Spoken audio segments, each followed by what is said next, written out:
Asap menipis, api padam. Mesin menyimpulkan, hisapan asaplah penyebabnya. Ini strategi konyol, menyedot asap dengan kipas raksasa. Causality memprediksi masa depan berdasarkan aliran informasi. Restricted model yang menyadel yang menyerap informasi dari luar. Ini adalah studi perbandingan fisik, ada presisi mutlak. Tapi di luar itu, seperti ekonomi makro, mesin ala Röntgen akan kehilangan fokusnya.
Bagaimana jika saya beritahu Anda bahwa di dalam dunia analisis data, ada sebuah jebakan logika yang sangat halus.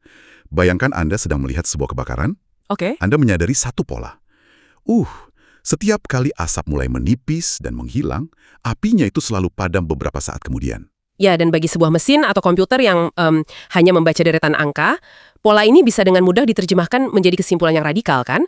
Mesin itu mungkin akan memberitahu Anda bahwa hilangnya asap itulah yang secara aktif memadamkan api. Terdengar absurd ya, tapi jika Anda membawa kesimpulan itu ke dunia nyata, Anda akan berakhir dengan strategi pemadam kebakaran yang sangat konyol. Kayak mencoba menyedot asapnya saja menggunakan kipas angin raksasa. Sambil berharap apinya mati dengan sendirinya, kan? Benar sekali. Dan Anda yang mendengarkan saat ini mungkin akan terkejut betapa seringnya kita terjebak dalam ilusi semacam itu. Halo semuanya, selamat datang di eksplorasi mendalam kita hari ini. Senang bisa berada di sini bersama Anda semua untuk membedah topik ini. Biasanya, ketika kita berbicara tentang diagnosis suatu masalah, kita mengharapkan presisi mutlak. Anda mematahkan lengan Anda, ronsen menunjukkan retakan di tulang, dan dokter bisa bilang, itu dia penyebab rasa sakit Anda. Semuanya binar ya, patah atau tidak. Tapi ketika kita melangkah keluar dari dunia fisik, dan masuk ke dalam ekosistem perilaku manusia atau ekonomi makro, mesin Röntgen itu tiba-tiba kehilangan fokusnya. Lanskap kausalitasnya jadi sangat buram. Kita sering melihat data yang seolah menunjukkan bahwa kejadian A menyebabkan kejadian B. Padahal A mungkin hanya alat untuk memprediksi B, tanpa ada kekuatan sebab akibat sama sekali. Dan kita juga akan membedah beberapa rekaman diskusi tentang arsitektur data yang dikenal sebagai Vector Autoregression atau VAR. Misi kita hari ini jelas, membongkar jebakan di balik nama Granger Causality itu sendiri. Konsep ini benar-benar memaksa kita memikirkan ulang apa yang kita maksud saat kita bilang satu hal mempengaruhi hal lainnya. Mari kita mulai dengan gajah di dalam ruangan ini. Namanya sendiri, Granger Causality. Dari sisi bahasanya saja, ini sudah bermasalah kan? Mendengar kata kausalitas, insting kita langsung mencari hubungan struktural. Hujan menyebabkan jalanan basah. Suku bunga naik menyebabkan kredit melambat. Tepat, tapi dokumen sumber kita ini seolah berteriak bahwa namanya sebenarnya, keliru secara konsep. Atau setidaknya sangat mengecoh kalau Anda tidak membaca manualnya. Ya, istilah ini dicetuskan oleh Clive Granger dan sering disalahartikan bahkan di ruang kelas akademik. Apa yang dikalkulasi oleh Granger Causality sama sekali tidak menyentuh akar penyebab struktural. Jadi tidak ada urusannya dengan hukum fisika atau teori dasar ya? Sama sekali tidak. Fokus tunggalnya ada pada kemampuan memprediksi masa depan berdasarkan aliran informasi. Di dunia akademik kita menyebutnya predictive causality atau kausalitas prediktif. Kalau begitu, ini pada dasarnya adalah kompetisi akurasi peramalan dong? Secara mekanis ya, kita kayak mengajukan satu pertanyaan spesifik ke sistem. Setelah kita memperhitungkan semua data masa lalu dari satu variabel, apakah memasukkan data dari variabel lain bikin prediksi kita jadi lebih akurat? Kita menandingkan restricted model yang hanya melihat dirinya sendiri melawan unrestricted model yang menyerap informasi dari luar. Benar. Itu inti dari uji matematisnya. Saya mencoba memvisualisasikan ini di luar grafik ya. Katakanlah kita punya dua pedagang saham, pedagang A dan pedagang B. Pedagang A punya internet super cepat dan bereaksi lebih awal terhadap berita. Oke, dan pedagang B pakai koneksi sangat lambat. Tepat. Kalau kita cuma melihat data transaksi mereka, seolah-olah pergerakan pedagang A menyebabkan pergerakan pedagang B. Padahal A tidak memberi instruksi apapun ke B, kan? Mereka berdua merespons berita yang sama dari luar. Hanya saja ada perbedaan jeda waktu. Ya, jadi A bisa memprediksi B tanpa harus menjadi penyebabnya. Itu analogi yang bagus banget. Dan dari situlah muncul sikap defensif dari para peneliti. Anda tidak akan pernah menemukan ekonometrikawan yang nulis klaim absolut bahwa X menyebabkan Y hanya dari uji ini. Mereka pasti pakai bahasa pelindung, kan? Selalu, mereka akan menulis, X Granger causes Y. Mereka pada dasarnya bilang, saya tidak tahu apa X secara struktural mengubah Y, tapi jejak sejarah X punya informasi berharga untuk menebak masa depan Y. Menarik. Teori aliran informasi ini sangat elegan di atas kertas. Tapi kita tahu kota seperti London tidak beroperasi seperti kertas yang rapi. Ada jutaan orang yang bikin keputusan acak. Nah, untuk menguji ini di dunia nyata yang penuh noise, dokumen kita memperkenalkan instrumen Vector Auto Regression atau VAR. Jujur saja, namanya terdengar kayak mesin waktu dari film fiksi ilmiah ya. Gimana sebenarnya arsitektur ini bekerja? Daripada mesin waktu, lebih mudah membayangkan VAR sebagai meja mixing suara raksasa di sebuah konser. Di meja itu mengubah volume bass, tidak hanya mempengaruhi suara bass itu sendiri. Oh, bass yang lebih keras mungkin bikin drummer main lebih agresif. Tepat sekali. Yang kemudian memaksa vokalis nyanyi lebih keras, yang bikin gitaris ubah ritme, semuanya saling mengumpan secara real time. Di studi kasus mobilitas London ini, VAR memodelkan ekosistem itu pakai 8 variabel serentak. Tunggu, 8 variabel raksasa. Ini termasuk jumlah kasus harian, rawat inap, terus pergerakan ke taman, area retail, tempat kerja? Iya, stasiun transit, semuanya. Di dalam mesin VAR, prediksi untuk setiap variabel itu tidak berdiri sendiri. Misal kita ambil lag atau jeda waktu 4 hari. Oke, 4 hari masa lalu. Sistem ini akan memprediksi keramaian taman hari ini berdasarkan pengunjung taman 4 hari terakhir, tapi model ini juga nambahin data rawat inap 4 hari terakhir, kunjungan apotek, penumpang kereta, retail. Dan semuanya dihitung ulang terus-menerus dalam satu persamaan simultan. Wah, ini bikin saya sedikit skeptis. 8 persamaan yang saling menyilang setiap hari, itu butuh daya komputasi yang gila-gilaan. Sangat masif ya? Dan satu hal lagi, kalau kita menyedot seluruh kota London dan menghancurkannya jadi satu angka rata-rata tunggal, bukankah kita meratakan realitas? Maksud saya, area pusat kota pasti beda banget dinamikanya dengan pinggiran. Kenapa kita buang nuansa lokal itu? Itu pengorbanan metodologis yang disadari oleh para analis. Meratakan kota jadi rata-rata memang menghapus varians lokal. Tapi kembali ke meja mixing tadi, kadang kalau Anda terlalu fokus dengerin satu biola di sudut panggung, Anda gagal dengerin keseluruhan simfoninya. tepat.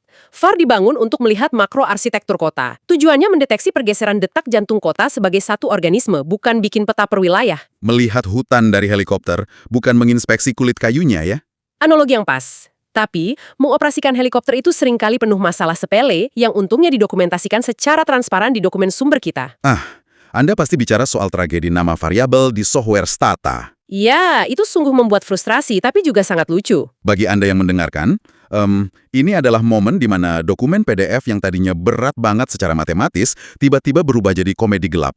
Di tengah analisis VAR yang kompleks ini, sistemnya terus-terusan error. Pesan errornya adalah invalid name R198 dan prosesnya berhenti total. Setelah diinvestigasi, ternyata penyebabnya bukan salah perhitungan matematis sama sekali. Bukan, masalahnya murni birokrasi perangkat lunak.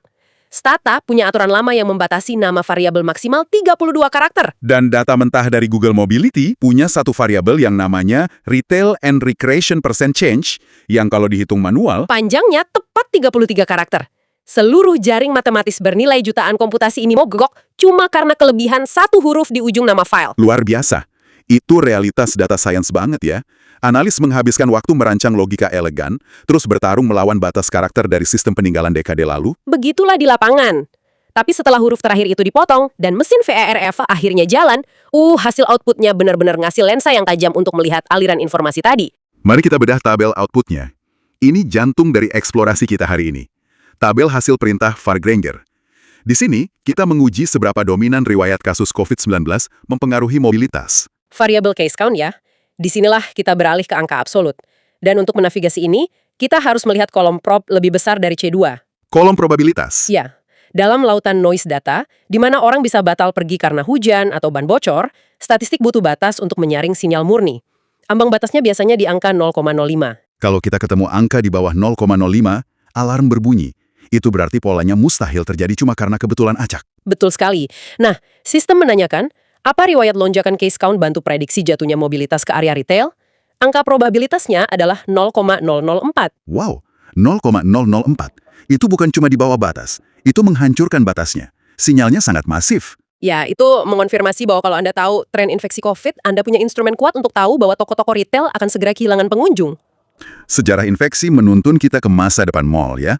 Secara teknis, case count secara kuat Granger causes retail. Tepat. Penambahan sejarah infeksi bikin model prediksi kita jauh lebih superior daripada menebak mobilitas mall murni dari tren mall itu sendiri.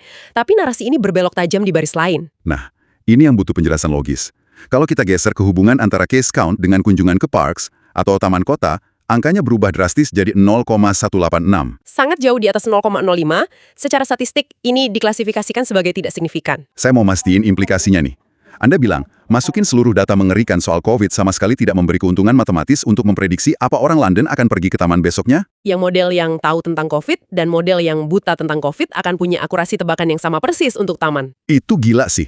Komputer menyadari bahwa fluktuasi pengunjung taman dikuasai faktor lain ya. Bener, taman itu inheren dengan pola alami. Keputusan pergi piknik sangat bergantung pada apa cuacanya cerah atau ini hari Sabtu, dibanding apa yang diumumkan pemerintah soal virus. Noise dari cuaca menenggelamkan sinyal pandemi untuk ruang terbuka. Tepat, keputusan pergi ke taman tidak bereaksi prediktif terhadap data pandemi. Sebaliknya, retail tertutup sangat sensitif. Pengambilan keputusan warga untuk berkerumun di toko bereaksi keras terhadap berita. Angka ini memukau karena melacak dua respons yang bertolak belakang, 0,004 melawan 0,186. Tapi tabel kan nggak bisa menjelaskan psikologi ya. Kenapa akurasi itu kerja untuk mall, tapi lumpuh untuk taman? Tabel nggak bisa, tapi kita sebagai analis harus menjelaskannya. Ini membawa kita ke konsep Cholesky hierarchy, atau hierarki dekomposisi varians dari sumber rekaman kita.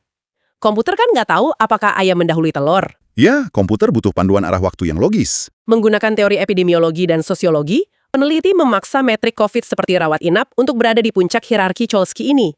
Logikanya didasarkan pada transmisi ketakutan. Transmisi ketakutan. Gimana contohnya? Misal, jam 8 pagi, berita merilis lonjakan kapasitas ICU. Berita itu beresonansi langsung. Ada gelombang ketakutan instan yang menjalar lewat grup WhatsApp keluarga. Lalu pada jam 2 siang, warga yang tadinya mau ke mall massal membatalkan rencana itu karena mall dianggap zona risiko fatal. Ya, penurunan retail merespons guncangan kasus secara seketika. Informasi dari rumah sakit mengalir ke keputusan konsumen. Sementara itu, persepsi publik ke taman jauh lebih rileks kan? Udara segar, ventilasi alami, jadi berita jam 8 pagi soal ICU tidak memicu algoritma ketakutan untuk pergi ke area outdoor. Wajar kalau riwayat COVID tidak bisa memprediksi taman. Ini bagian yang paling menarik buat saya. Melalui deretan kode ini, kita secara harfiah sedang menonton topografi rasa takut dipetakan secara real-time. Kita menelusuri kecepatan informasi, mengubah perilaku fisik. Itulah inti sejati dari kausalitas prediktif. Dan ini nggak eksklusif untuk pandemi saja ya. Dari rekaman Alphanome AI, ada demonstrasi serupa di pasar keuangan. Sektor sentimen pasar ya? Iya, mereka melihat apa fluktuasi cepat di indeks saham S&P 500 memiliki kemampuan Granger Calls terhadap sentimen konsumen Amerika Serikat di Main Street. Saya tebak Wall Street bergerak sebagai prediktornya. Absolut. Kepanikan di lantai bursa minggu ini secara signifikan menyimpan informasi untuk menebak apa konsumen biasa akan merasa aman ambil cicilan rumah minggu depan. Penurunan S&P 500 mendahului anjloknya kepercayaan masyarakat. Kembali ke analogi pedagang dengan internet cepat tadi, S&P 500 mencerna berita ekonomi dalam hitungan milidetik. Masyarakat biasa mencerna realitas yang sama, tapi dengan jeda transmisi yang lebih lama. Mungkin saat mereka mulai lihat harga naik di toko. Indeks saham tidak secara struktural menyebabkan Anda pesimis, ia hanya bereaksi lebih dulu. Dan kemampuan membuktikan jeda aliran informasi ini dengan akurasi matematis, itu alasan kenapa metode VAR masih mendominasi bagaimana institusi kebijakan merancang respons mereka. Tepat, Kareli. Ini adalah pelacak jejak yang sangat ulung. Perjalanan membedah dokumen ini benar-benar menyungkir balikan ekspektasi kita ya. Untuk Anda yang mendengarkan, kita mulai dengan godaan mencari jawaban absolut penyebab struktural. Tapi kita malah menemukan ekosistem aliran informasi. Ya, di mana Granger Causality tampil sebagai alat untuk mengendus aliran informasi dari satu variabel ke variabel lain. Kita membuktikan bahwa masa lalu satu peristiwa adalah cetak biru untuk peristiwa lain. Riwayat rumah sakit memprediksi jatuhnya pergerakan mal di angka 0,004, tapi tak berdaya melawan keputusan warga menikmati taman. Sebuah keindahan pola di tengah kekacauan dunia nyata. Tapi, sebelum kita menutup eksplorasi mendalam ini, Ada satu pemikiran yang terus menghantui saya. Sesuatu yang saya harap Anda semua bisa renungkan. Apa itu? Jika hari ini arsitektur matematis kita sudah mampu memprediksi pergerakan manusia hanya dengan jejak data historis, jika kita bisa tahu dengan pasti kapan mall akan kosong, pada titik mana akurasi prediksi ini membuat kita tergoda untuk menyerah pada pencarian makna strukturalnya. Pertanyaan yang sangat filosofis, Sam. Jika model komputer sudah bisa secara konstan menebak kapan sesuatu akan terjadi, akankah kita perlahan berhenti merasa perlu mempertanyakan mengapa itu terjadi? Jika mesin sudah ngasih rute evakuasi sempurna dari kebakaran, apa kita masih repot-repot mencari tahu siapa yang menyalakan apinya? Sesuatu yang sangat layak untuk direnungkan. Terima kasih telah bergabung sebagai orang ketiga dalam diskusi kita hari ini. Kami sangat menghargai waktu Anda menemani kami membongkar ilusi kausalitas ini. Teruslah curiga pada kesimpulan yang terlihat terlalu rapi, dan sampai jumpa di eksplorasi mendalam kita selanjutnya.